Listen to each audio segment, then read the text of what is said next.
What's up, people? Welcome back to my corner on the internet here on YouTube. I am your host, Ray, aka Sourdough Shonen, and I finally have returned! Now in VTuber form. Ooh, very magical. Can do hand stuff now. Ooh, so cool. No longer that still PNG image. I've upgraded. I've joined the cool kids. And with this newfound power, I've yet to change the background. But it's a nice background, but hey, things are coming. Change is happening. You gotta believe it. But today, I am here to talk about my favorite shows from 2023 in 2024 in apparently mid-February, looking down the calendar there. Yeah, I'm a little late, but also I've been dead for several years, so, you know, it's not too bad overall. So yes, I am going to talk about some shows that you definitely have heard about and some shows that you probably have not. And if you did, well, good points for you. You are a true weeb among us weebs. You've done us all so proud. So yes, in my list here, it is shows that I watched in 2023, not necessarily shows that came out in 2023. So there's a couple shows that might be a little bit older, but only maybe by a year or two. So hopefully there's something still fresh for you kids out there to enjoy. Without further ado, let's get this countdown started. And coming at number 10, the finger gesture wants to work today. Coming in at number 10 is a mouthful of a title. It is Why Raeliana Ended Up at the Duke's Mansion. Now, this was a very small show that I believe came out in spring of last year, so it is a 2023 release. And it is a isekai show, but differs from your typical isekai shows. In this one, it starts typical, where someone does die, and our main protagonist, let's see here, Rinko Hanasaki, that's what it is, Hinasaki, just dies from a mysterious desk, gets pushed off a building. It's a big mystery. But anyway, she wakes up before realizing she dies, and turns out she's in a fantasy world, but not just any regular, you know, JRPG fantasy world. It is a fantasy world she herself has knows a thing about because it is a book that she has read and knows very well.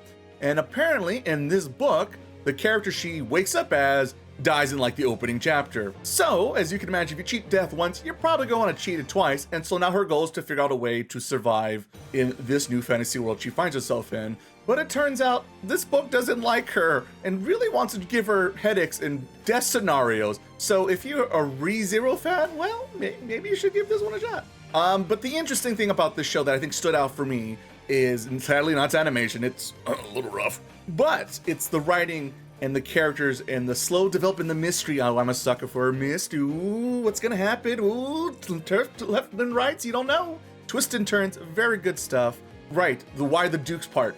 To avoid her first death scenario, she must marry the most powerful man in the land, who is Noah Windknight, who is the Duke of her region. And the Duke is kind of a jerk, but like for her, she knows all his dirty little secrets, thanks to knowing the book and the stories about him and the stuff that happens. And thanks to that secret knowledge of hers, she's able to blackmail, maybe is the word, convince Noah, let's go with that, to fake being fiancés and to avoid her first death trap. But that only lasts for so long because like I said, the book does not really want her to win.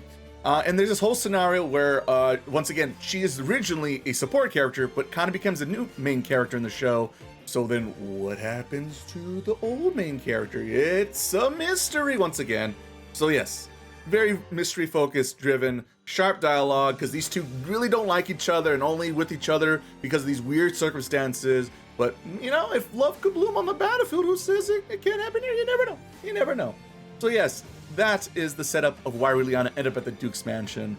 Like I said, if you're an isekai fan, but you like more of the fantasy world setting and the mystery stuff kind of going on, timeline shenanigans a little bit because of her changing the events of the original book, you should give this one a shot. Once again, the animation's rough. And plus, it's a kind of a to-be-continued ending, and you know how anime goes when it goes to the second season. But hopefully there will come one. I am looking forward to it. So maybe you can too. Woo! Check it out. Alrighty, moving on to number 9. Yes. Oh, very nice. I like it when this thing works. Number 9 is a show you've never heard about it before. Never before. And it's Demon Slayer. It's just Demon Slayer. I know. For those who are fans of the podcast, Haku Taku, check it out every other Wednesday on anywhere you can listen to podcasts. I've been a little harsh on Demon Slayer, won't lie. But season 3 kind of slowly turned me around. And heck, you're probably wondering why in particular did I pick season 3? Well, it's a very small moment, and without getting into total spoilers and details, it is towards the climax of the season where Tanjiro kind of just says, I'm done with this bullshit, I'm out, F these demons. And that was super funny and refreshing for me, and kind of made him grow and change as a character. Just little bit of details like that really sold on me on that. And why I think season 3 slightly got me more interested than previous season. Though season 2 is still probably the better season. But yes, what I liked about it is finally in this season, we kind of see the breaking of the chains that the writer of Demon Slayer, he tends to kind of do the same thing over and over again. But he kind of spices up things towards the ending of the season. And it looks like the next season of Demon Slayer is going to kind of change the formula quite a bit. I do know a little bit since I did read the extra volume like after the ending of the season of Curiosity, and my brother has told me some things about the show or the series, and he kind of frowns and kind of looks bummed out. But I'm trying to be excited, a little hyped for it. It's taken me finally 3 seasons to finally be like, all right, fine, I guess I'll try to watch Demon Slayer Versus, kind of forcing myself to because it's so popular and I want to keep up with the cool kids. So yes, season 3 of Demon Slayer fixed a couple of my smaller complaints with certain characters and the way they're portrayed. And like I said, we saw some growth and change. Hopefully it lives up to the hype. Can I do fingers crossed? Oh, I can't, kind of I could do fingers crossed. Fingers crossed for season 4 to be just as good. Look forward to that. Alrighty, moving on to number 7 is, just spice things up, is an anime movie. It is Suzume. The very popular, well, somewhat popular. I don't think it did. What was the numbers? Someone tell me what the numbers are. The numbers don't matter. The numbers lie. You know what matters? It matters if this film has heart and it does something interesting. So this is a movie by the very famous Makoto Shinkai, the guy behind, what is it, Weathering with You, Your Name, Bison, Sticking if you're old school like me, all the emotional feelies, the boy and the girl, and the never can, long distance relationship bullshit. And I can imagine some of you, once again, just like with Demon Slayer, like, what? But it just the same thing over and over again. But if you give this movie a chance, I don't blame you. I have the same mindset when I started, before the credits started. That does try to break the loop of Shinkai's storytelling. Does it still check those boxes? Yes. So if you are a fan of that stuff, that is still in this movie. But it's more about our female lead, Suzume. Who would have thunk? Who would have thunk? And what it's like to grow up in more rural areas of Japan, on the countryside of Japan, if you will. And those little story beats, that is like the first half of the movie more focus, is where this movie shines, in my opinion. It's a thing in Japan right now where the countryside is kind of just going away, disappearing, fading, because all the jobs, all the money is going to Tokyo, the bigger major cities in Japan, and that's kind of a sad thing. It's a problem, really, to be honest. But aside from current Japanese problems, this movie, as I mentioned before, has a lot of heart. It's about people's stories, little short stories, trying to figure out themselves in lives and making ends meet, doing what they can to get the job done. And that stuff really got to me. The feels a little bit here and there. But yes, it is a movie more about than the boy and a girl. It does have that once again. The visuals, the spire, if you're ooh, look at that sky, it's so pretty and shiny. It's still here. It's very good. It's pretty. And yeah, I really think the first half of the movie is a little stronger than the second half. And wink, wink, if you're a Breath of the Wild fan, maybe Legend of Zelda fan, there's something that there might remind you in this movie. But yes, if you are, once again, a Shinkai, maybe you're tired of Shinkai, don't blame you. This movie is better than, I feel like, the last couple of his movies. So you should give it a shot. And I think it has a little bit more heart and feelings and trying to do a little bit more than the typical Shinkai film. So if you haven't got a chance to check it out, yeah, I think you should give it a chance. Give it a chance. You'll never know. It's only a few hours. It's a lot shorter than watching One Piece or something like that. All right. So yeah, give it a shot. Come on. Tell them Ray sent you. Use the code down below and get 20. No, that's not a thing. All right. Now coming in number 7 is, drum roll please. Bongo drums apparently. Is another show everyone's heard about. It's Oshi no Ko. Oshi no Ko. Oh man. Okay. Oshi no Ko. It's a lot. It's a lot. So if you're brand new to anime, not my first recommendation. Stick with Full Metal. But if you're a pretty big weeb, an otaku, whatever you want to call it, anime fans, Oshi no Ko is interesting. It's definitely interesting. No one's denying that here. Okay, so just like I talked about Suzume, that it's about things, it's a little bit deeper and stuff like that.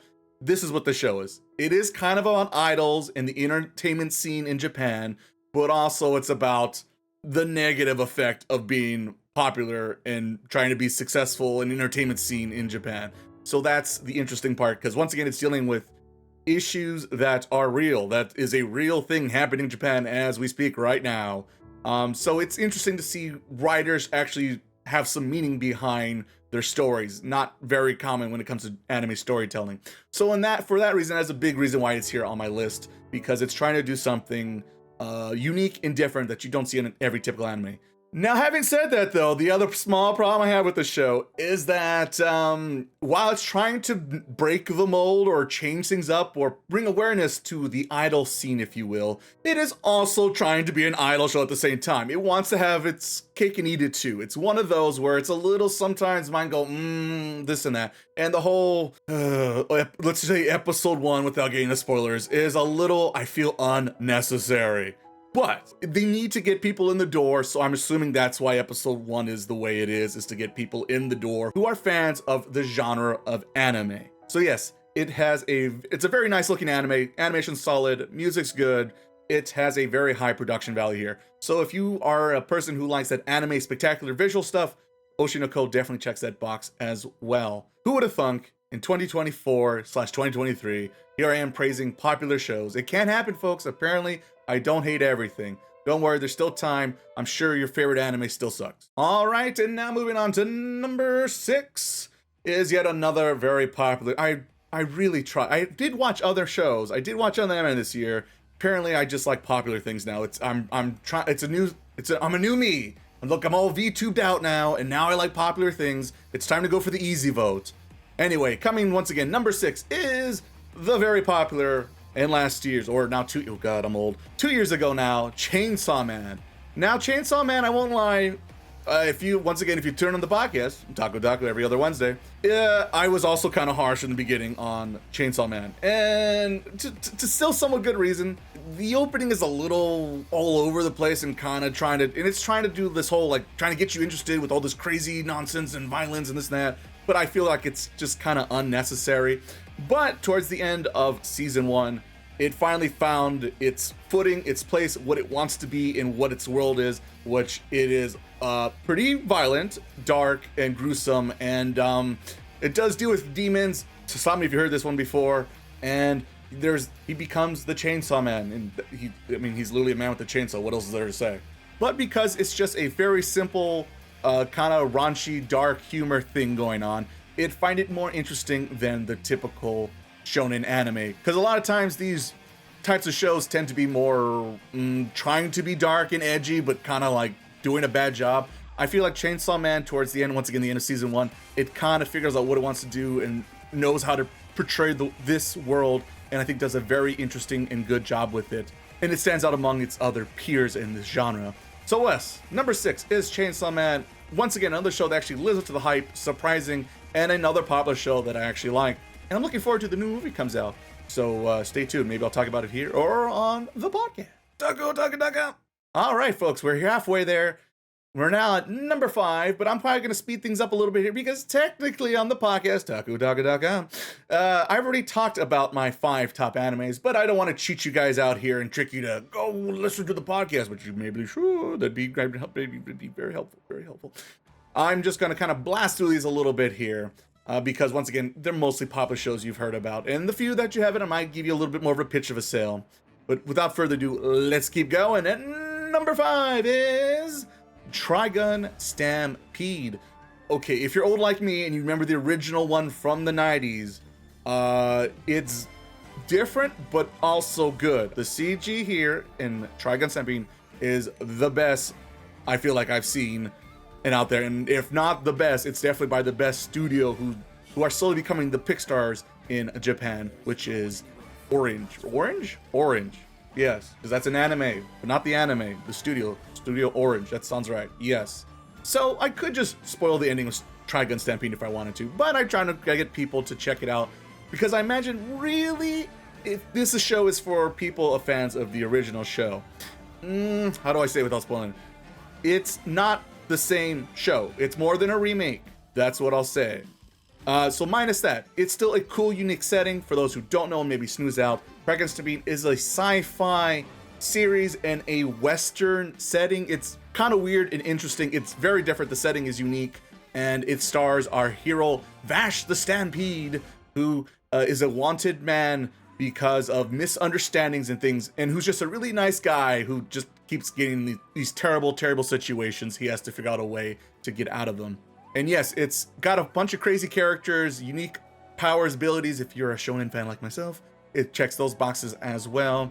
And you know, there's maybe a story to lesson to take here in this world, since it does deal with certain things that could correlate with our own reality that we find ourselves in. So yes, it's very good character stuff, good action.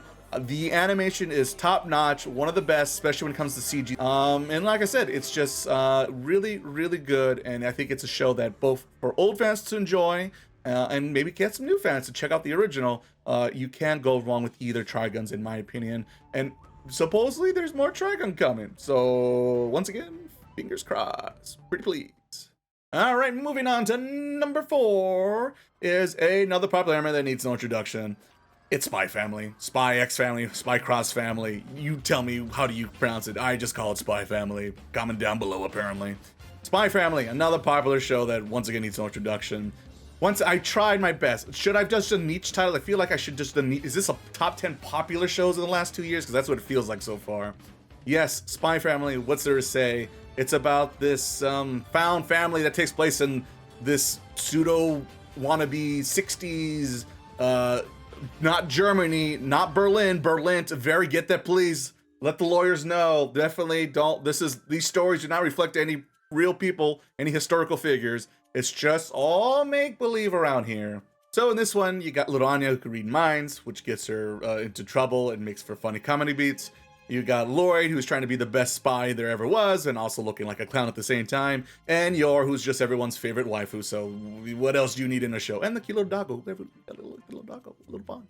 So yes, a lot of 60s spy fiction stuff. So if you're a James Bond fan, once again, like myself, this is an easy sell for you. It's funny, it's silly, it's basically an anime sitcom. You kind of see the punchlines coming, but it's just to see the craziness unfold in front of your eyes.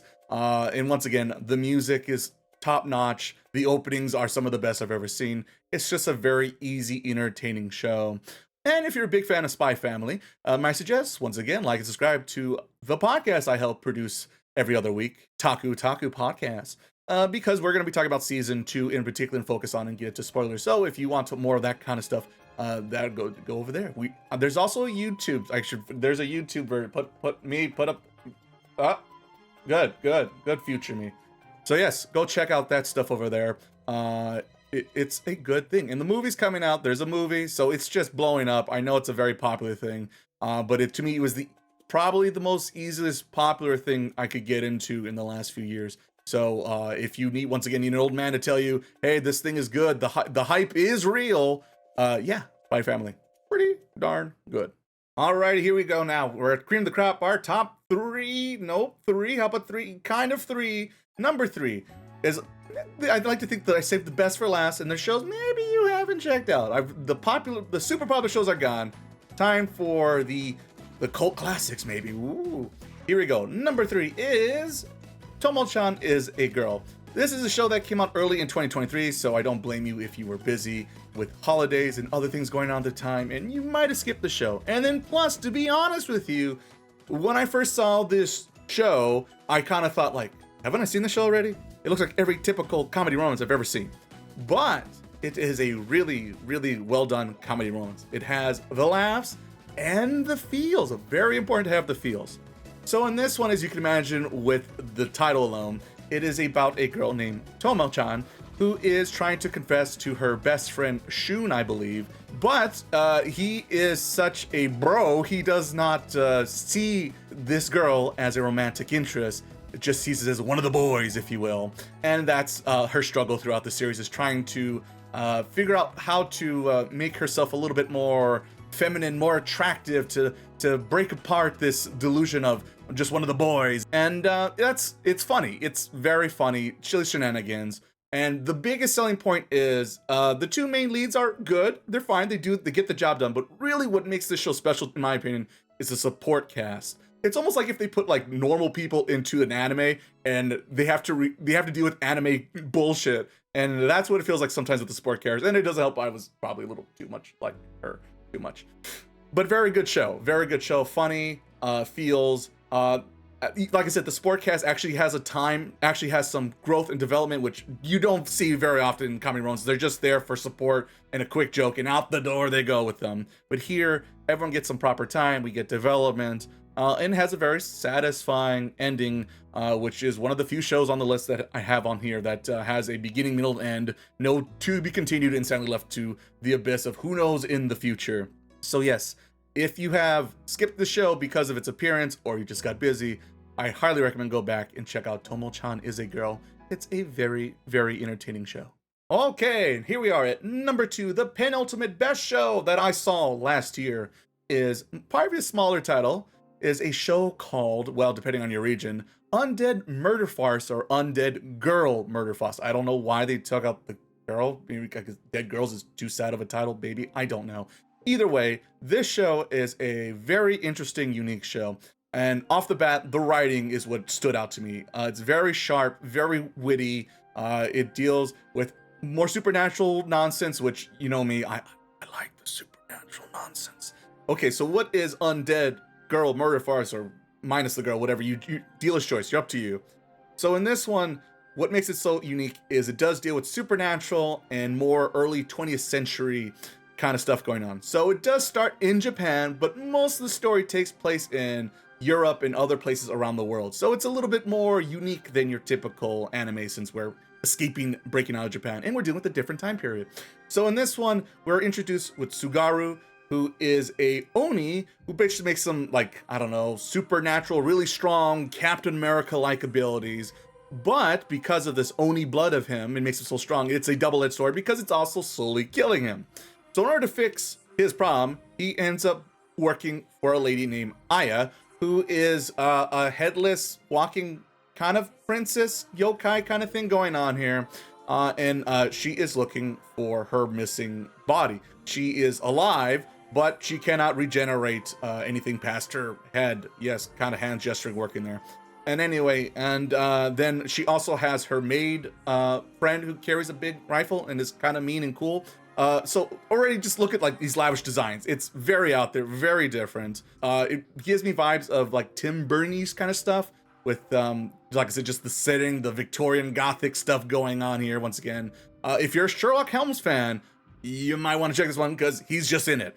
And that's what makes also the cool thing. So not only do you have these like Japanese characters set in a more slightly modern-ish, if you will, because in my brain I think like, you know, there's samurais, feudal Japan stuff, and then there's like, you know, London and Sherlock Holmes, early 20th century stuff. So it's kind of clashing of worlds, if you will. And I think that it is a good clashing of good and old. It's a lot of mystery stuff. So if you're a Case Closed fan, Detective Conan fan, it checks that boxes because they go around the world and solve mysteries involving more supernatural beings. There's like Dracula, there's Frankenstein. It's a lot of popular novel monster characters that you might have seen throughout history. So it is this weird mix of Japanese folklore with Onis and demons, and then classic more Western literature with Sherlock Holmes and other famous works.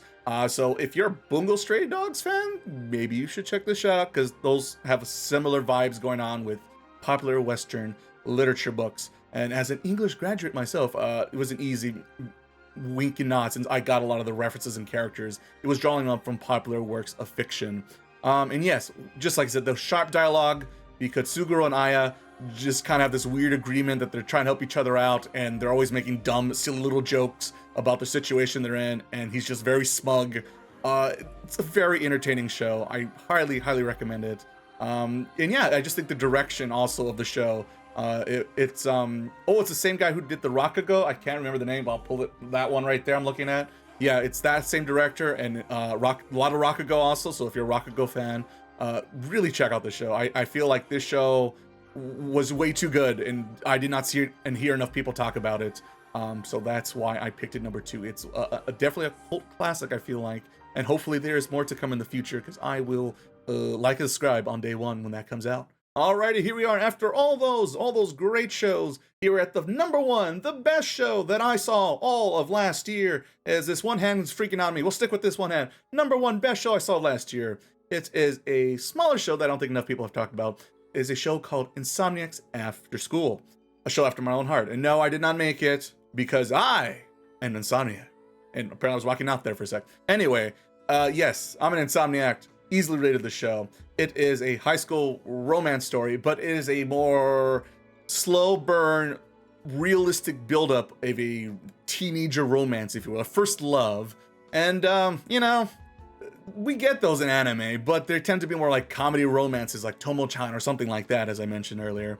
But like I said, this is a slow burn, realistic. If you're a fan of me on YouTube, you probably saw my review of Tsuke ga Kirei. It's a lot more like that. And just like that show, I really dug this show for the same reason.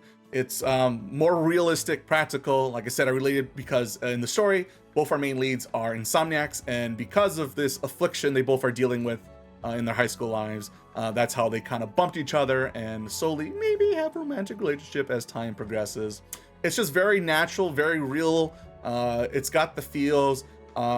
It's not for everyone, I won't lie. I am the weirdo who likes these kinds of shows, and once again, who's ever heard of Tsuke ga Kirei? If you've heard of it, you're doing good. You're doing anime well. And this, okay, my hand's freaking out. It doesn't like my right hand. It's a very good show. So is Insomniacs After School.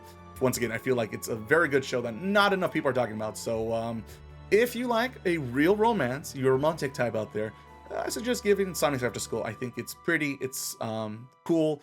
It deals with real problems. If you're a camera person, they also talk about cameras, which I kind of am, since I'm an internet person. You kind of have to know certain things about cameras and this and that. So yes, very good show.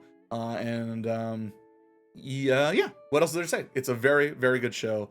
I don't want to say too much. I want you guys to check it out. So please consider checking it out. Insomniacs After School. There's a manga. It's even coming out in English. I'm probably going to buy it. Won't lie. Trying to make more room on my manga shelf, which, oh my god, there's no room left. All right, we've done it. That is my top 10 anime of 2023 and maybe a little bit before. Everyone has a backlog. I caught up finally a decent amount in 2023. So yes, those were my top 10 favorite shows that I saw.